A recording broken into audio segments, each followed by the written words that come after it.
Assalamualaikum warahmatullahi wabarakatuh. Perkenalkan, nama saya Dian Mayangsari dari kelas KPI 1B akan menjelaskan materi yang berjudul Teori Sistem Dakwah dan Teori Proses Dakwah. Yang pertama, kita akan membahas teori sistem dakwah. Sistem berasal dari bahasa Yunani, sistema, yaitu keseluruhan yang terdiri dari macam-macam bagian.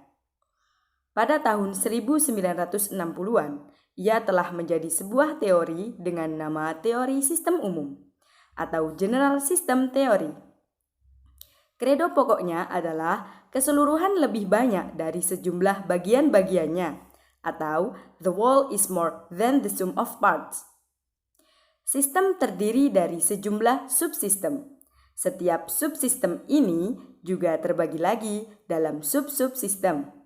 Demikian ini bisa berkembang hingga subsistem yang terkecil. Masing-masing subsistem saling berinteraksi satu sama lain dengan tujuan tersendiri pada sasaran yang sama. Hubungan antara subsistem atau elemen-elemen dalam suatu sistem disebut struktur internal. Ketika struktur internal ini tidak diperhatikan, maka sistemnya menjadi kotak hitam atau black box.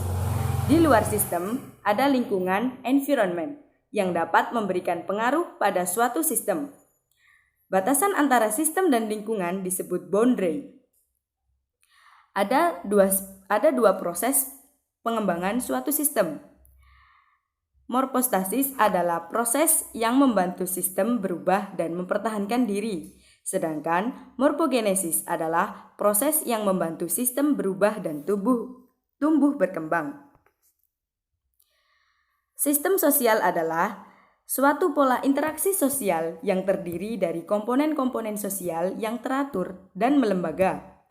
Ada dua pendekatan dalam menganalisis sistem sosial. Satu, pendekatan pertama adalah sibernetik. Pendekatan ini mampu menangani friksi, pertumbuhan, evolusi, dan perubahan mendadak. Setiap sistem yang siap menerima perubahan akibat interaksi dengan lingkungannya, luarnya merupakan wilayah kajian sibernetik. 2. Pendekatan kedua adalah keseimbangan.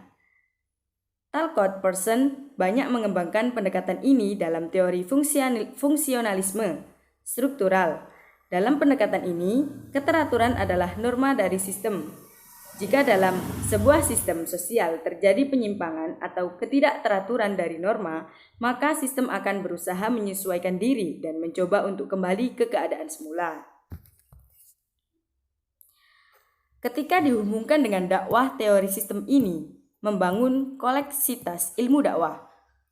Sistem dakwah sendiri di dalam Al-Quran, surat Al-Sof ayat 61, memuat masalah sosiologis yang menakjubkan. Karenanya, ia dimulai dengan tasbih dalam ayat pertama. Di antara isi pokoknya adalah penjelasan tentang pentingnya keserasian antara ucapan dan perbuatan dalam ayat kedua dan tiga. Dalam teori sistem disebut keserasian antara struktural dan fungsional. Perlunya memperkuat barisan umat Islam hingga laksana bangunan yang kokoh terdapat dalam ayat 4. Dalam dakwah Islam mementingkan persatuan dan kebersamaan, serta menjauhi kekerasan, pertikaian, dan peperangan. Dalam surat itu juga disebutkan contoh umat Nabi Musa alaihissalam yang mengakui kenabian beliau, tetapi ternyata banyak yang mengingkari dan menyakitinya.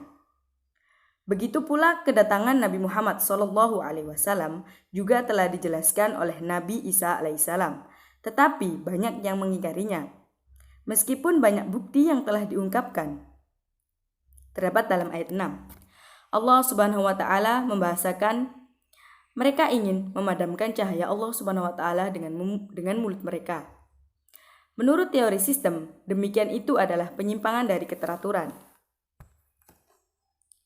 Teori sistem dakwah. Sistem adalah gabungan dari subtema. Dalam dakwah, subtema yakni unsur-unsur dakwah. Ketika dilibatkan dalam bentuk manusia, maka kepala adalah dai, dada adalah materi, perut adalah mad'u, tangan sebagai metode, dan kaki sebagai medianya. Oke, Yang kedua yakni teori proses dakwah. Setelah memahami hakikat sistem dan fungsinya, kita akan lebih mudah memahami kerja sistem. Kita pun hampir mustahil menemukan sistem yang tertutup. Dinamika sistem terbuka terletak pada pergerakan sebuah proses. Proses adalah rentetan kejadian atau peristiwa yang berlangsung secara bertahap.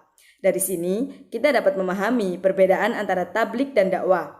Pengajian rutin, periodik, dan dengan sasaran yang sama, kita namakan dakwah. Tetapi pengajian yang hanya sekali kita sebut tablik. Setiap tahapan proses melalui perjalanan